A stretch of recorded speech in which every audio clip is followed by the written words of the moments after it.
Si nous examinons cela, rien ne peut être comparé. Voilà la phrase.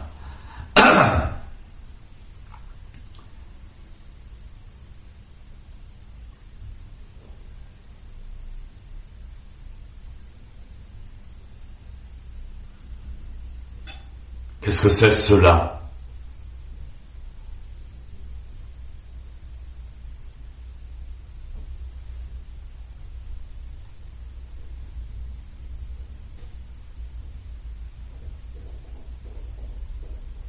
Comment s'est créée la première existence? À partir du rien.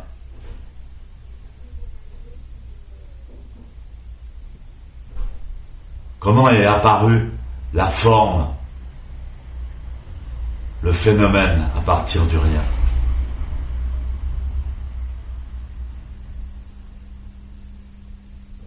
En se contemplant soi-même. Le vide, c'est contempler lui-même.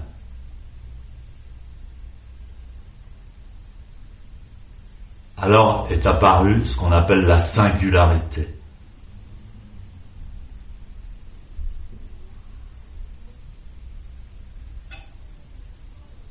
On dit dans l'Anya Shingyo, on dit dans les sutras, tout est vide. Effectivement, maintenant la science le certifie.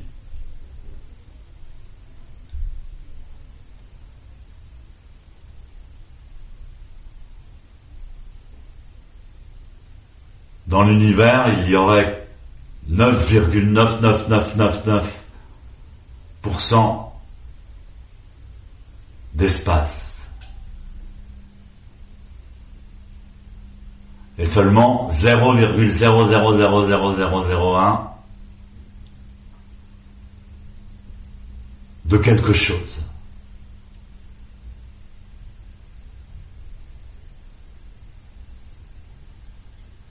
Et même si on veut aller dans l'expression la plus microscopique de la matière, on verra encore de l'espace.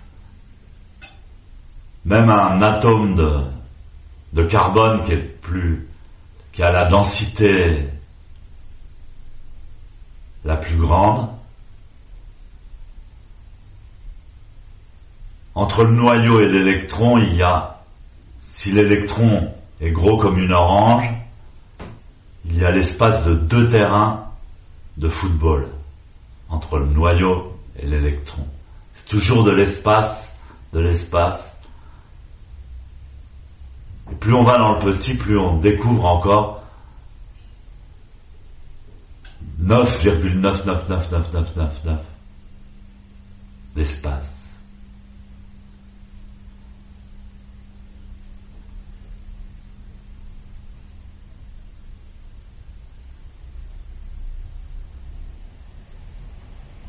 En fait, dans l'univers, rien ne se touche. Rien ne touche rien.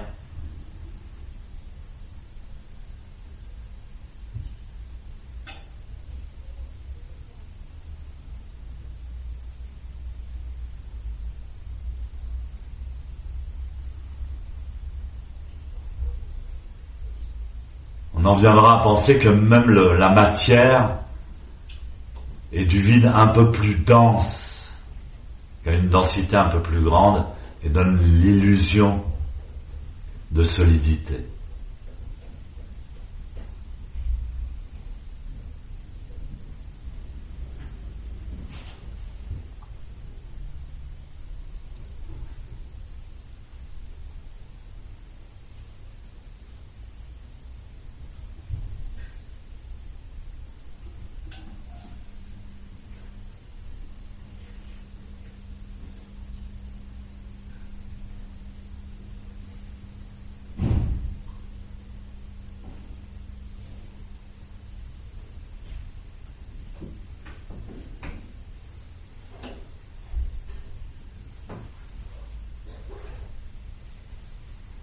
Alors au début, il n'y avait rien, mais quand ce rien s'est contemplé lui-même, c'est Zazen.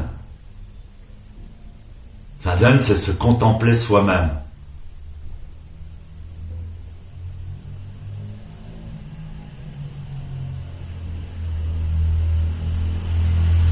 Donc quand le vide, quand le rien s'est contemplé lui-même, il est apparu ce qu'on appelle une singularité.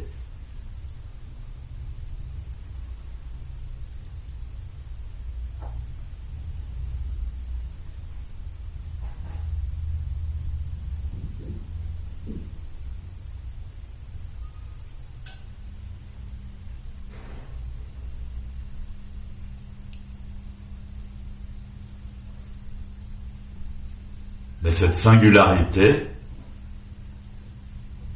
ne pouvait pas vivre d'expérience. Elle ne pouvait pas faire d'expérience car elle était sans cesse au centre de tout. Elle ne pouvait pas voyager, découvrir, expérimenter, parce que le temps et l'espace n'existaient pas.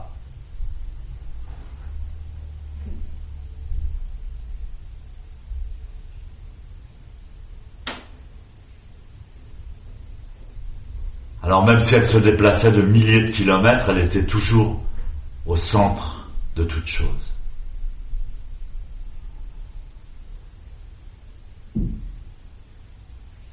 Alors cette singularité, c'est à nouveau contempler elle-même.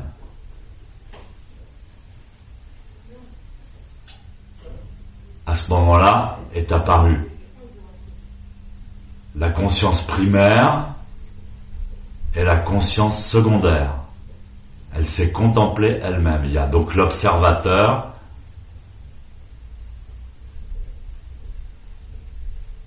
qui se contemple lui-même.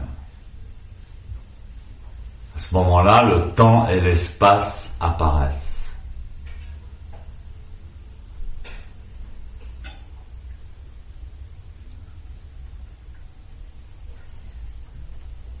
Puisque la conscience secondaire prend du temps et de l'espace par rapport à la conscience primaire.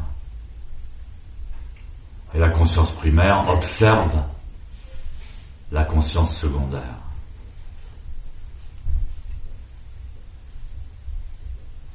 Alors une fois que le temps et l'espace sont apparus, on a pu commencer à expérimenter, faire l'expérience, être conscient. Pour être conscient, il faut du temps et de l'espace. Le temps que notre visage, par exemple, se reflète dans un miroir et que ce reflet nous revienne. Alors on prend conscience de soi-même, de son existence.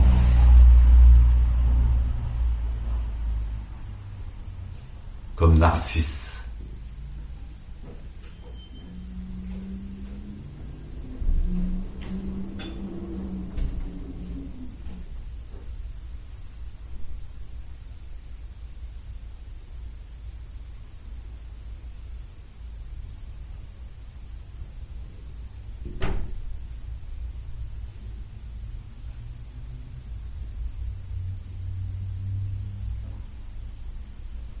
Donc vous voyez que le processus de méditation non seulement existe depuis l'origine, mais il est lui-même l'origine.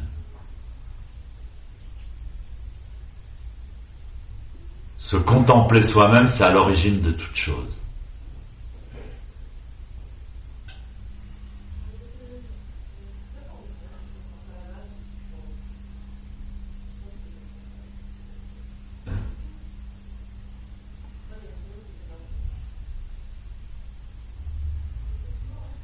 Tout ça pour expliquer cette phrase qui apparemment est incompréhensible. Si nous examinons cela, donc cela, rien ne peut être comparé.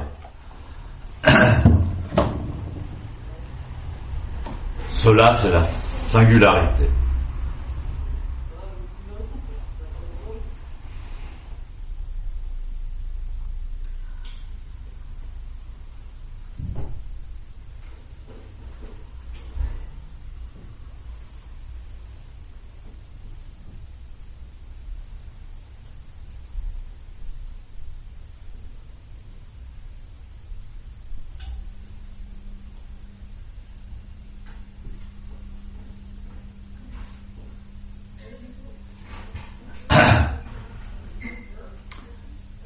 cela, c'est la conscience secondaire, c'est-à-dire nous.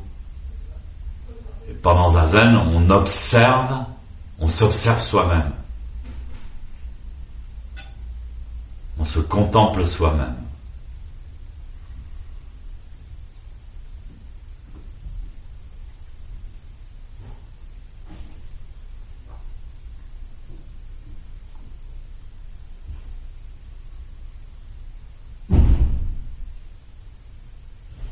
L'observateur, c'est le Père, et la conscience secondaire, soi-même, c'est le Fils.